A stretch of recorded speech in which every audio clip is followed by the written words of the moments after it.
We're back with part deux, as we say in Quebec, with Catherine talking about, well, we've covered a lot of terrain. We've kind of glanced at a lot of terrain.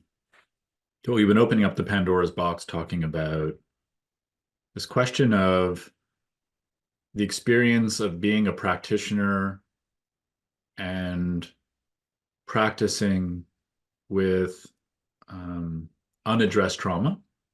Mhm.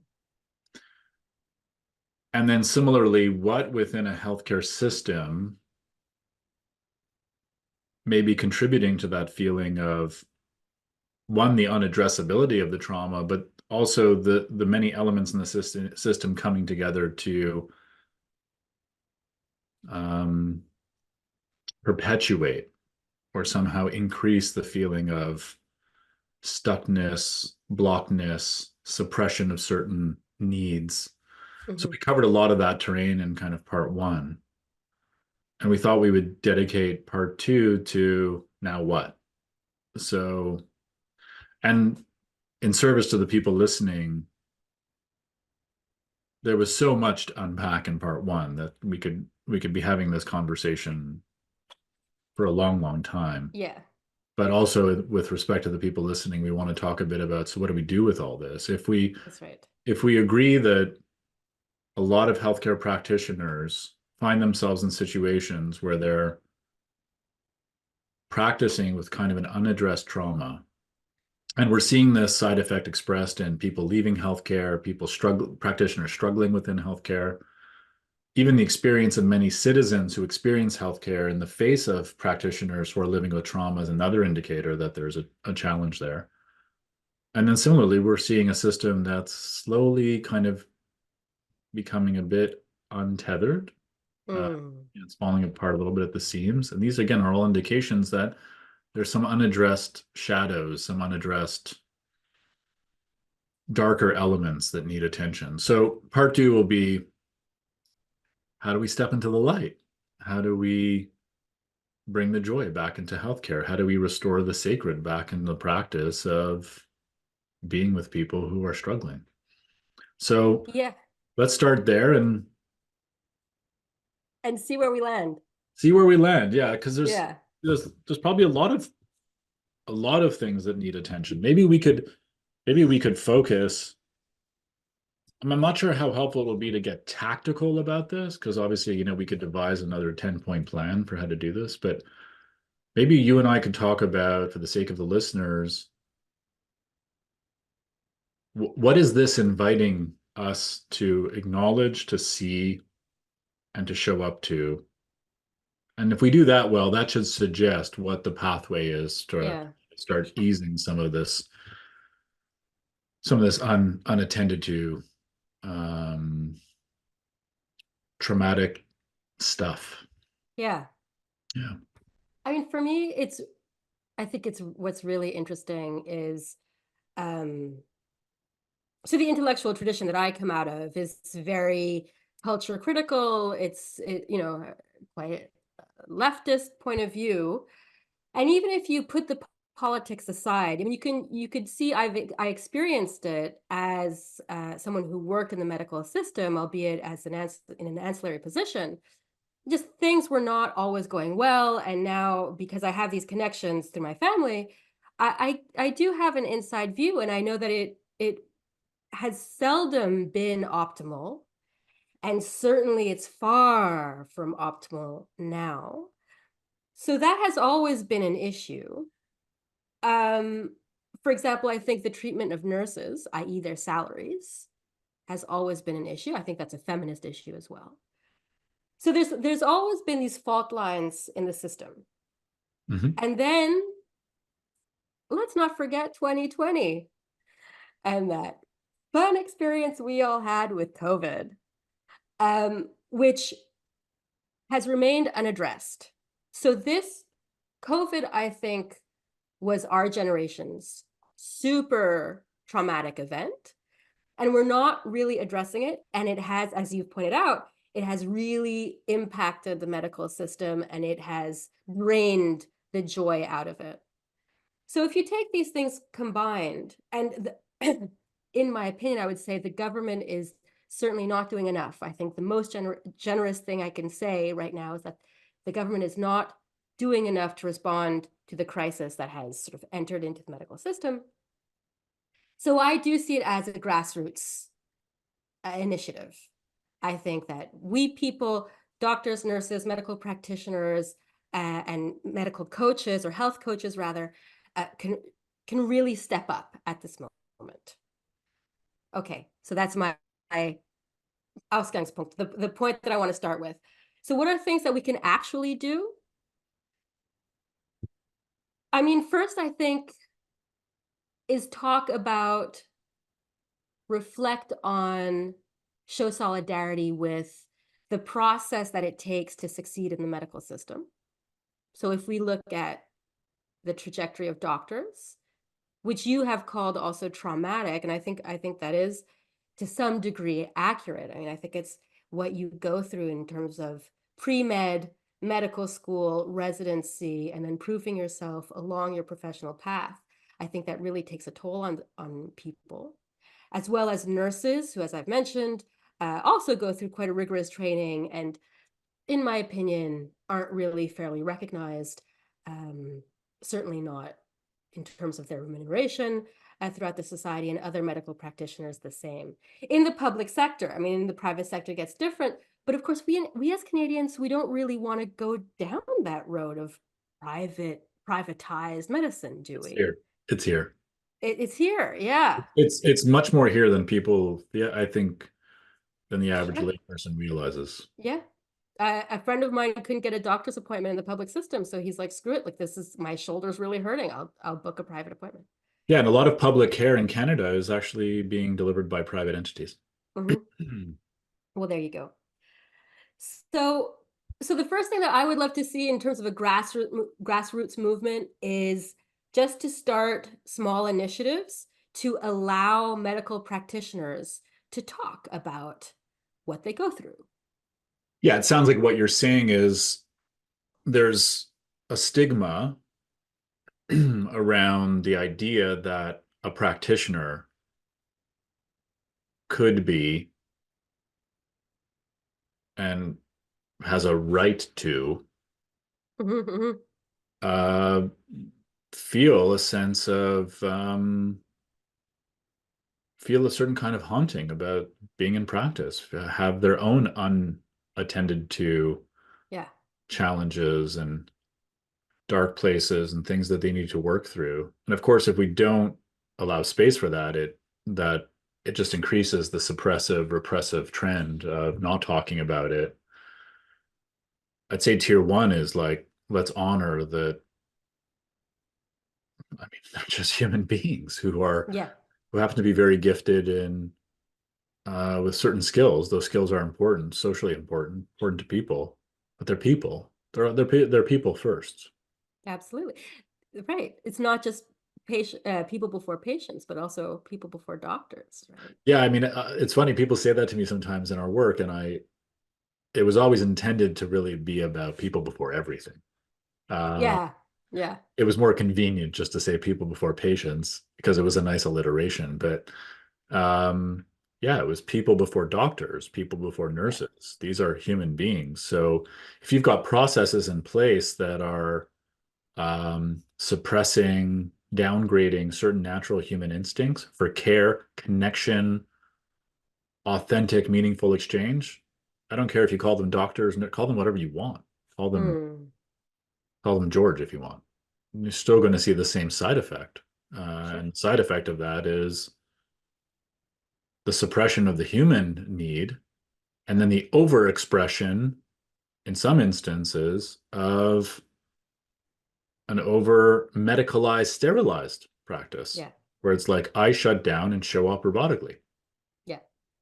Well, that's it. I mean, if you're repressing yourself, if you're repressing your own emotions, if you're cutting them off, in fact, you're certainly not going to be inviting that conversation with your patients. To boot. So it has this cascading effect. Yeah. Not only am I tied in knots, not only is there some aspect of me that's going unexpressed, unattended to, but to your point, either it cultivates a certain kind of resentment an unconscious resentment or an unconscious willingness to then explore that with my clients. Because if it's not being attended to in me, it's very unlikely I'm going to attend to it in others. Yeah. And that's just a human tendency. Yeah. What goes unseen goes unpracticed. Um, so it's not just a question. It's enough that it's a question about the welfare of practitioners, but it's also a question of the welfare of citizens who are in the presence of those practitioners and may or may not also have a lot of unmet needs in those interactions. Yeah. So it's legitimate in the mental health space, albeit I would argue that there's still many mental health practitioners who have a lot of unattended to um, trauma. Um, we give permission in those spaces, but somehow we don't in other spheres of healthcare practice, which seems to me to be, again, it goes back to this whole mind body split. I'm here for your body, they're there for your mind. These false lines we draw in the sand. So so what I sense we're saying is like the first move is at the very least to honor and to acknowledge that being in healing practice means oftentimes that you need your own healing. Sure. And also, I mean, it's so personal, right? Like, how do you not get triggered? I'm primarily an executive coach. And I've been in, coaching situations, and it's not therapy, so like it's generally related to business. And when a client tells me something that's happened to them, like I sometimes get triggered and I have to do my own little self-check, like, oh, okay, hold on, Sure. wait, blah, blah, blah, blah, blah, go through the steps. And so what's happening to doctors who are hearing story after story after Yeah. story? Like, Yeah. when do you get to discharge what you're going through? Yeah. Yeah. So that's a good Right. second point. The second point is, And I've been trained, just excuse me, but I've been trained also to deal with that moment. yeah. So I know what to do, and I know how to deal with it when, after the patient or the client is gone. Yeah. And Yeah. these doctors, generally aren't. And the attitude classically that I think doctors are encouraged to cultivate is get over it. Like suck it up, get over it, and move on. And then there's like the efficiency, the dollar sign attached to it. So there's a lot of incentive to do that. But boy, I don't think it's good for you. Yeah. Yeah. I think so. The second kind of movement of the wheel is um, noticing that it's that energy in also needs energy out. That Right. there is a very profound energetic exchange when you are any kind of practitioner that has a direct relationship with people who are expressing some kind of suffering to whatever degree they are. And Yeah. oftentimes it's quite pronounced. It's intense. It's life or death. It's a lot. And then Totally. and then the families who surround them are also having experiences, and it's adding a kind of gravitas to the moment of sorrow and difficulty. And we ask doctors to be I mean, there's no such thing as not a human sponge. They're absorbing this. Mhm. It's coming in Of through their course. Right. senses, it's entering into their consciousness. Um, and if we don't provide them outlets to your point, one, to learn how to make sense of, to show up to this, to process this, it wouldn't be surprising that over time they become hardened by that work. And we don't want hardening because hardening is antithetical to healing. We want compassionate openness. We want a sense of receptivity that doesn't necessarily have to translate to a feeling of being overwhelmed, right? Yeah. What is your thought? I mean, when I say that I see it partially through a political lens, like I'm curious to know, like, how does that land with you? Because my suspicion is that once you start opening that can of sardines, like the ones that open, Mm. you're going to get a lot of stuff out there because ultimately it's going to come down to, not ultimately, but at some point it will come down to a question of resources.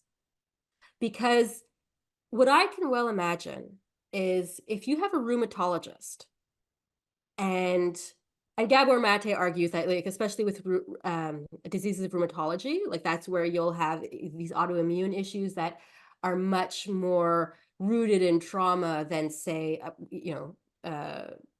something else. So if you have a rheumatologist who specializes in rheumatology, and then a patient discharges some early form of trauma and how their illness got worse when a trauma sort of re-emerged in their lives, blah, blah, blah.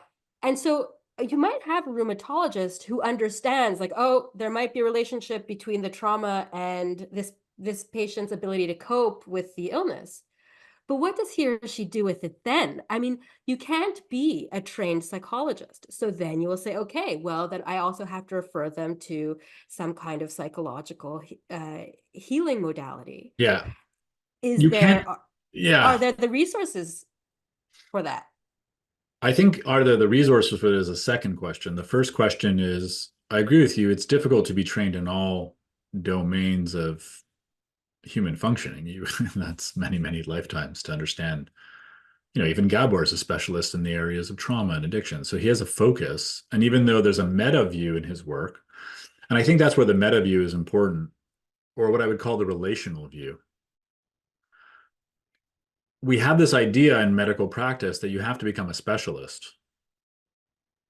But I would argue that becoming a specialist doesn't exclude you becoming also a relationist. Right. Okay. Capacity, you can be a dot on a piece of paper. You can also be able to be very good at connecting dots. So you So don't have to be you, a specialist in every dot. Let's assume that, right. let's just extend this metaphor and say every dot is a specialty. But you can be very cognizant that A, there are many dots on the page, not only yours. And we say that it sounds like we say that like we take that for granted, but there's many people practicing today who think they're the only dot in the world. Okay. I'm a specialist. Right. And what does a specialist do? They believe they're special. I'm special. Yeah. My Yeah. practice is special. Well, It's and not this, special. It's a dot among other dots. It's yeah. important. So can you take the mindset that you know, you are part of a constellation. You have a constellation's outlook. And can you be good at connecting lines without being great at understanding every single one of the destinations along that constellation's path, even though you can Right. have a high level understanding, which is important.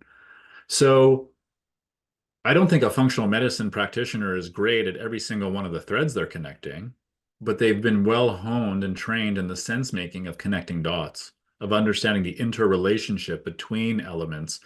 That is highly trainable. That is a sense making perspective that can be honed.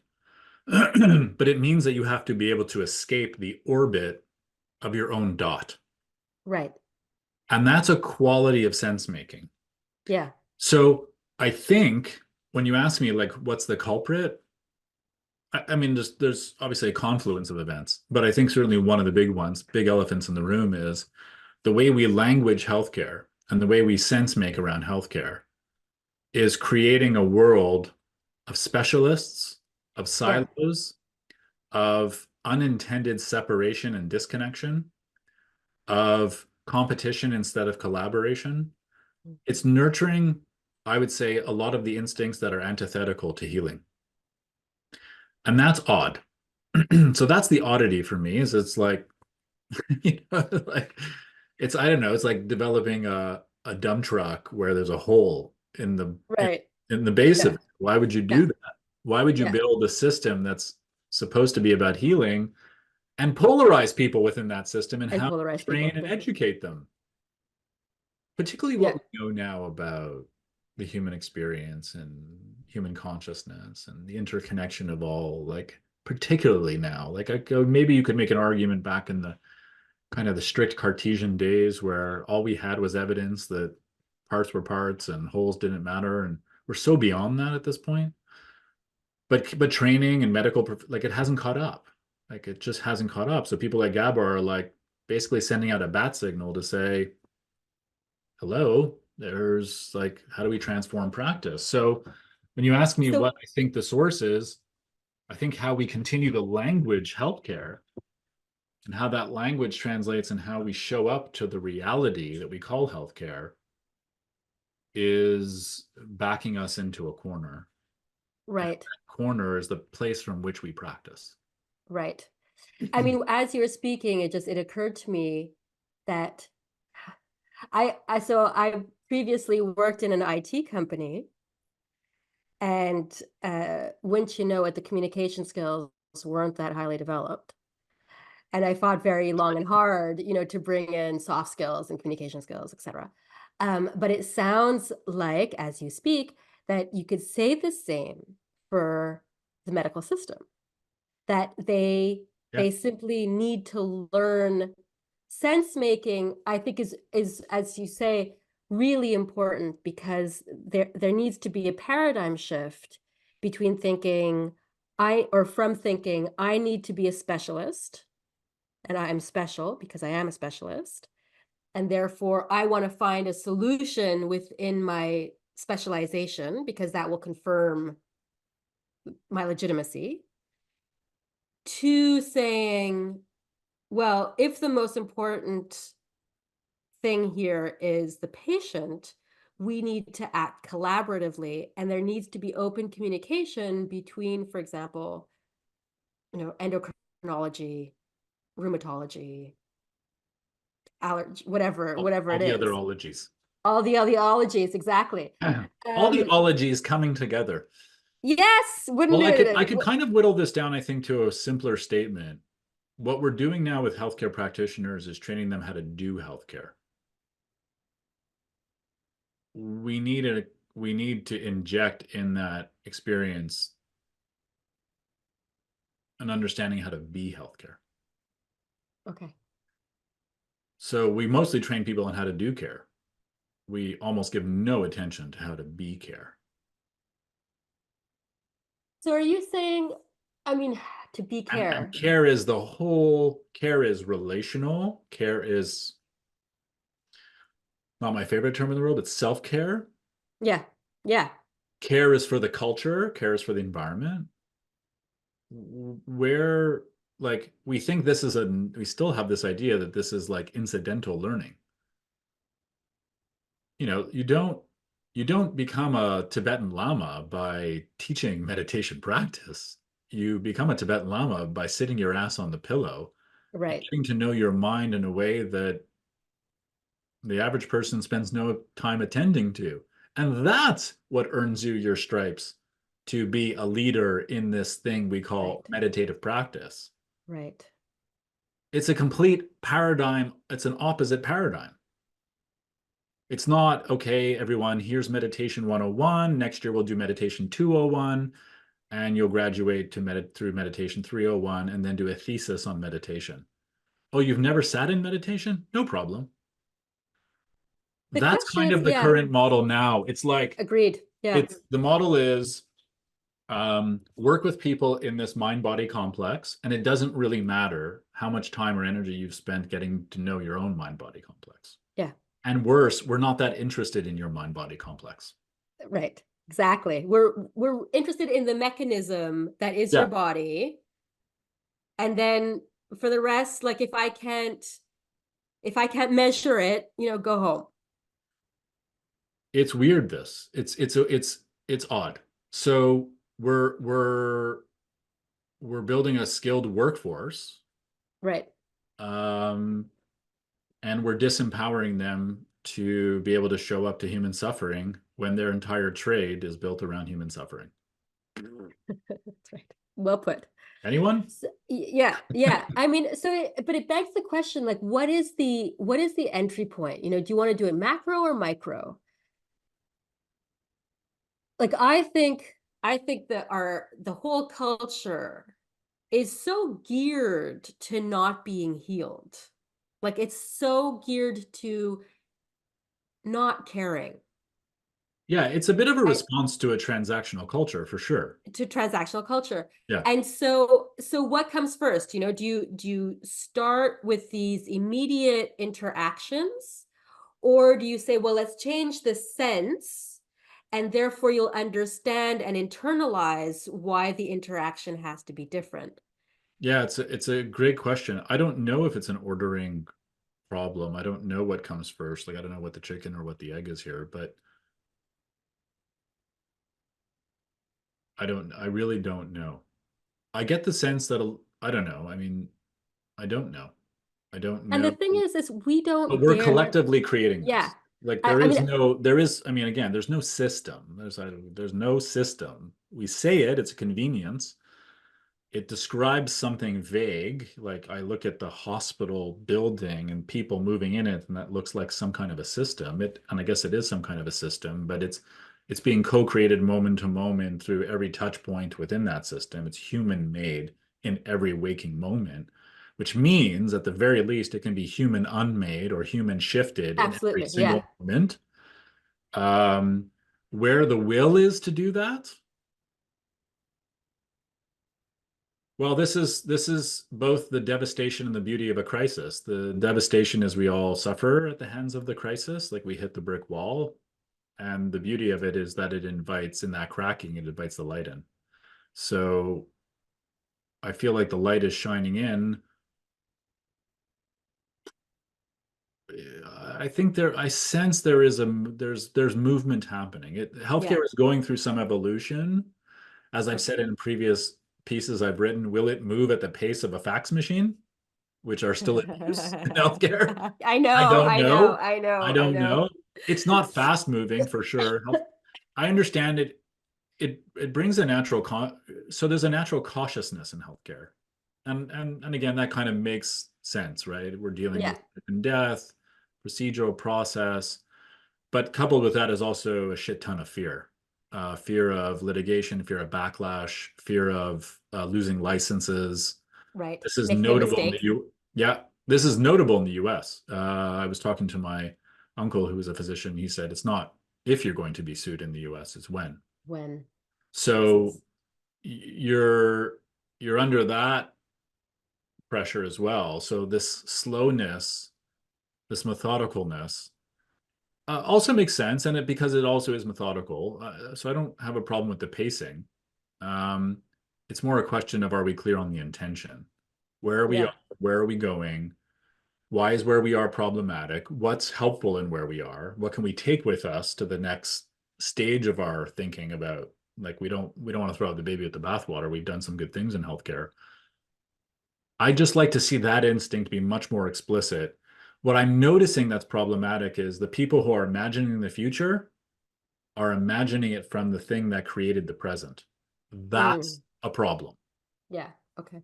That to me is the biggest problem. It's the Einstein trying to solve a problem with the same level of awareness that created it.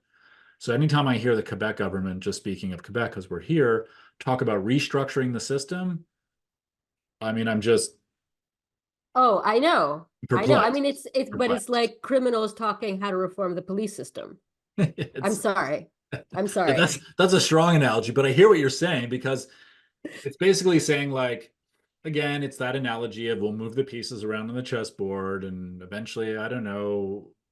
The problem is it's like let's move around the dots. So let's go back to the connect the dots analogy. Let's move the dots around on the paper and we'll get a new constellation. That's true. That would happen, right? Like if you look at a constellation, you can move it around and Sure. create a different shape. That's the mindset. What we're saying is one, there's a whole bunch of dots missing on your paper that you're not noticing. And also, you're not noticing that all the dots are interrelated. So when you're missing dots, your system will always intrinsically be Right. broken. Yeah. Yeah. That's what's missing in the thinking. It's not. So the idea is like we've got 10 dots. We think this is the entirety of the world, and we'll just keep rejigging them until they're formed this thing called the healthcare system where everyone will be happy.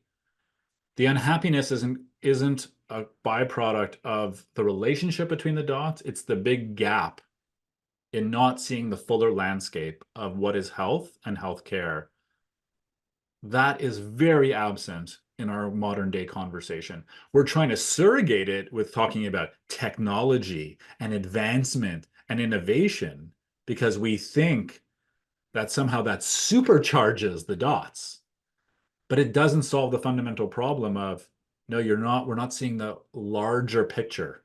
It's like you're looking at the sheet of paper, it's got a bunch of dots on it, and I'm saying, no, the paper is not an 8.5 by 11. It's actually Mm, like a 20 by 20 canvas. mm, And mm, if you start mm. expanding that canvas, you'll start noticing there's actually many more dots. That's what functional medicine is essentially doing. It's taking a narrow lens and saying, no, it's like the lens is so much bigger than you're imagining. So I go back to the question, what is the entry point into the system that would make this, let's say, revolutionary thinking, The like system has to have start traction? it has to start asking itself how it is understands itself as a system.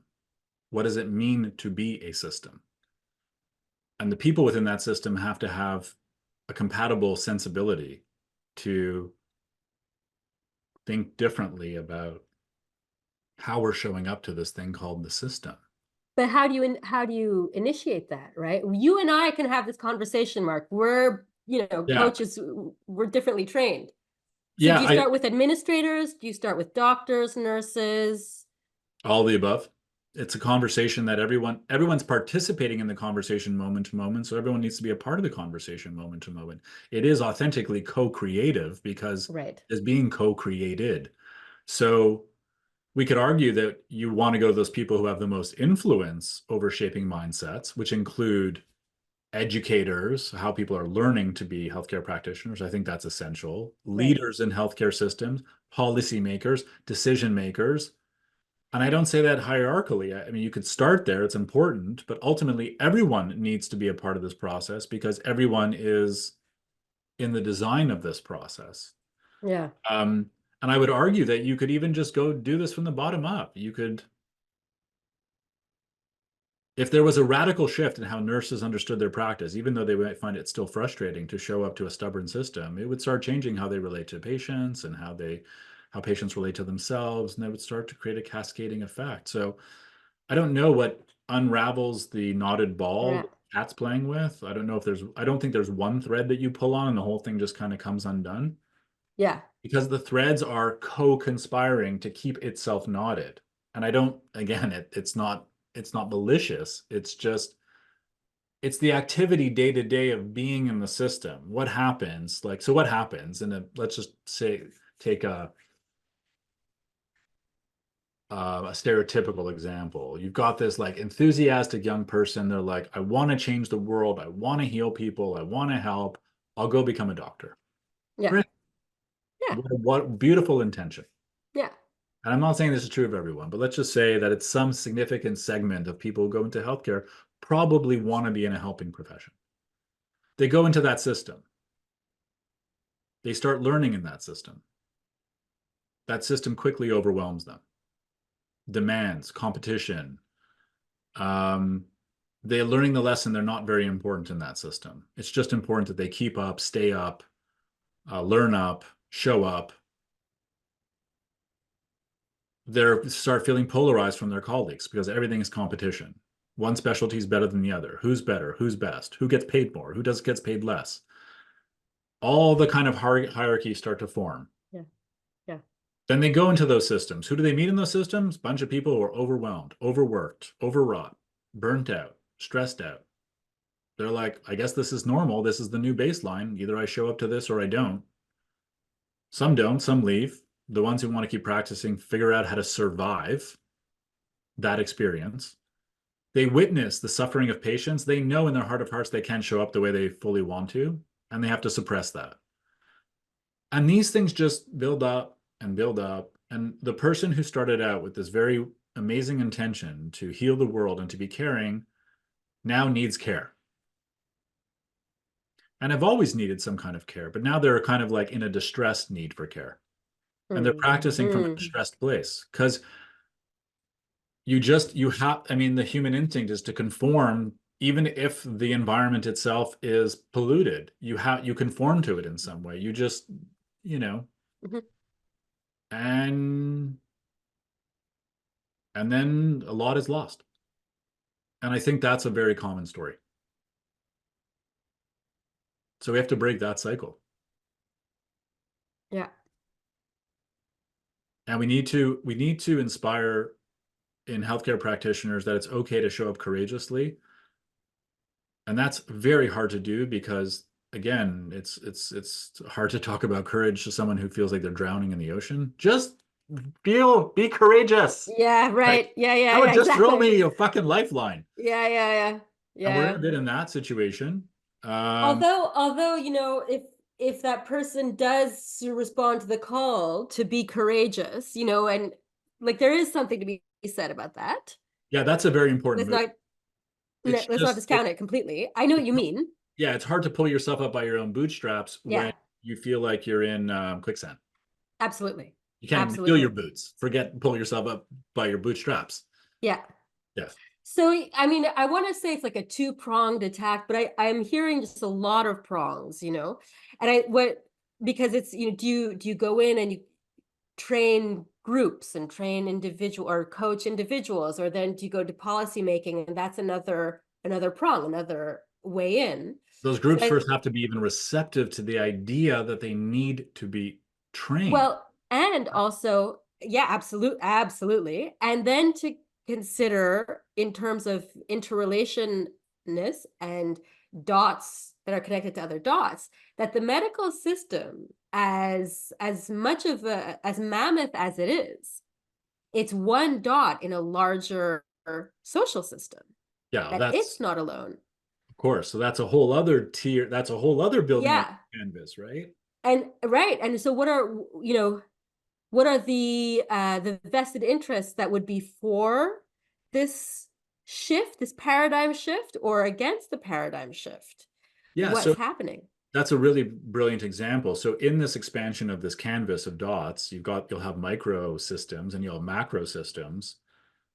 And COVID was a good example of that. So when COVID hit, one thing we noticed in particular was that, and it had been talked about forever, but it was really fully experienced in COVID, was the rift that existed between institutional and community care. And we noticed Okay. that Yeah. community Yeah. care really didn't have the energetic resources, the connective tissue to hold up while the institutions were being overwhelmed. Okay. So, like families living in isolation, people living in isolation, couples at each other, people disconnected from loved ones in institutional settings. Like it made us very, very clear that, to your point, the dot of community, which has been so deeply lost in our Yeah. everyday Erased. consciousness, Totally. was we couldn't lean on it. Yeah.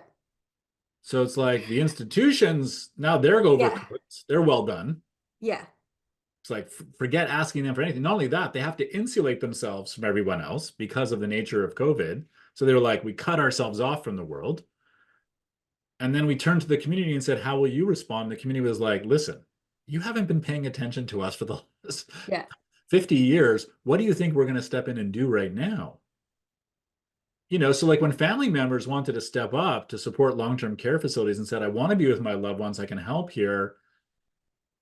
Again, people could argue that we made medical decisions about that. I don't think it was so much a medical instinct. I think it was an institutional instinct. Okay. It was an Meaning? institutional instinct to say, no, like community out here, institution in here. Okay. And of course, the side effect of that was a lot of older adults, particularly long-term care, died Yeah. because they were uncared for, unseen, their needs were unmet. So Yeah. you're right in the sense of saying that there are many um, aspects of these interconnected dots. And they include things like not only the dot of a person's life and the web of interconnections that surrounds their experience, but it's the web of all the other institutional and systems and community structures. All of this is health. It's all health. It's all health. Education is health. Food is health. Connection between people is health. It's all health. Mhm. And one of the side effects of medicalizing health and institutionalizing health, specializing in health, is again, it's the idea that health is an 8.5 by 11 sheet of paper that you run through a fax machine. Right. And nothing can be further from the truth. And we know that it's not true. How would We just you, don't practice it.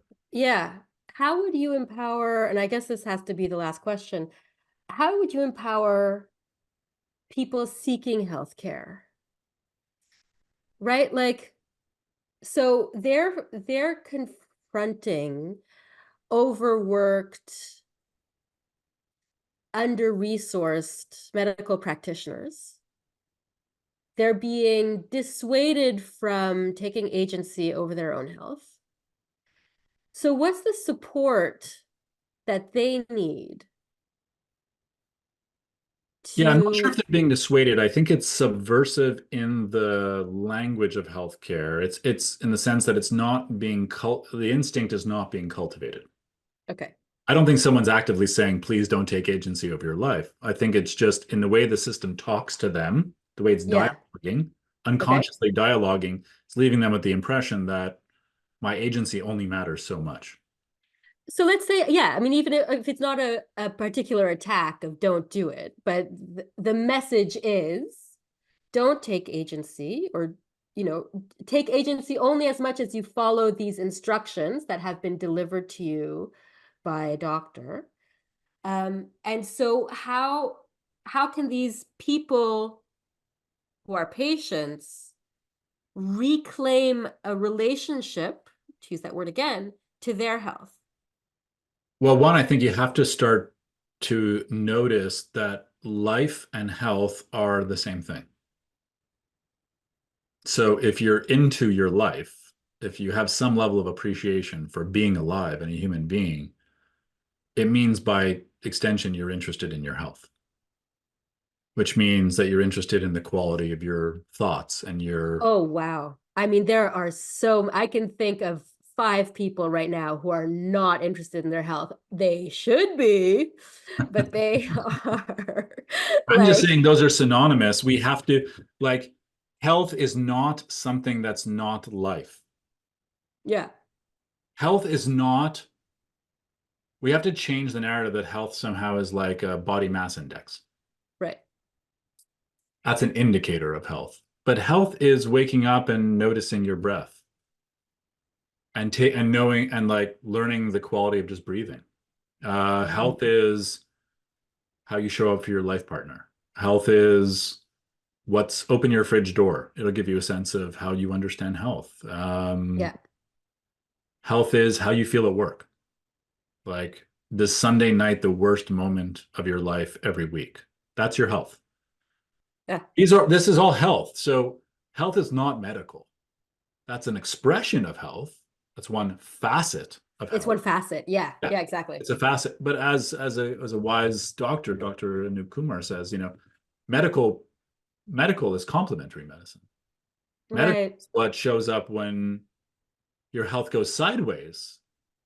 It's not the thing that holds up your health. You hold up your health Yeah. with, and of course, not you in the sense that the individual is either only to blame or only responsible, but you're certainly a very important actor in this thing, this experience. Health is not a thing. It is a process and it is an experience. Hmm. Hmm. And the medical system has to get attuned to this, that it's not a commodity that we're trading in. You don't provide it, you don't prescribe it, Yeah. you don't transact in it. That's a false, those are false notions that we know are not true to what we really deeply understand about health. And how do we start practicing in a way that honors it as a process? Yeah. You're healthy, you're not healthy. So if you have a disease, you're unhealthy. So if you have cancer, by definition, you're unhealthy. Is that what we want to leave people with a message? Like, you're getting older, you're no longer healthy. You're no longer healthy. Or you're healthy until the next thing. Right. You're and So, you're incubating. I mean, there is this notion that you're incubating whatever's waiting for you. yeah. So, and the switch is either on or off. Yeah. This is so horseshit. I mean, I don't even know where to begin to debunk this idea that health is a light switch and either you have it or you don't. Yeah. I know plenty of people who are living with cancer who are living very, very vibrant, healthy lives. even though they happen to have this thing in their body called a cancer cell. Yeah. And I know plenty of people who would not show one negative result on a test who are living in a state of deep unhealthiness, and they feel unhealthy and they live unhealthy. Yeah. And of course, there's things going on in their body that reflect that, whether or not they're showing up or not on the screening, whether or not it's evident in this Oh, moment. totally. Yeah. So we have to stop playing this game of like, I think the most important thing is starting to enculturate a much deeper understanding of what health means. Mm. And it's some things are emblematic of health, like BMI and weight, and they're Mhm. critically important to the functioning of this very intelligent thing you call your being, your body. But health is just appreciating the aliveness of yourself, the sense of the deep intelligence that is you. That's always striving for homeostasis. That's always striving to find balance. Mhm. Um, and sometimes health is just getting out of the way. We're so in the way of understanding what health is by superimposing very narrow, specialized ideas of what it means, and then holding to those with a kind of religious fervor. And then worse, codifying them into systems and talking about them in ways that are oftentimes very narrow. So when That's right. you go to see your doctor about your depression and they say, here's an antidepressant, Yeah. they Yeah. tell you a story about what antidepressants do that's not true. That's not health. That's I don't know exactly know what that is. It's an intervention, but it's a solution of sorts. But would I describe that as health? I don't know if that's health. And It's a blip. you're an outlier if you take that more holistic view. You're an I outlier and get it. yeah, and you're sort of you're cute and but should you try to come in to the mainstream like Gabor Mate is doing? Oh, well then you're not just an outlier, like you're a marginalized person or you're kind of a freak or a hoax. I mean, these are the criticisms that are being thrown his way, for example, and other people's ways that, as long as you're happy being on the margin of mainstream, that's okay. But when you want to actually penetrate mainstream and really seek that dialogue, and I think you could start by saying, people, we just want to dialogue with you. Yeah, Then you get colored in a different way. you can be. I think we're opening to I think we're opening more and more to possibilities. I feel like healthcare is going through some developmental shift right now. I see that. Yeah, Is it widespread? No, because all developmental shifts happen in kind of like they happen in kind of like tiers. Not everyone just like jumps to that next move at the same time. But the reason why Gabor is even being has such a presence is an indication that we're in a developmental shift, that there's agreed. a level of openness. Yeah, And of course, there's always going to be naysayers who are like, no, no, we like our 8.5 by 11 sheet. And right. let me tell you all the evidentiary reasons why this 8.5 11 sheet is perfect as it is. Yeah, so I think we're going through a shift right now. But I think some of the things that we've highlighted are critically important.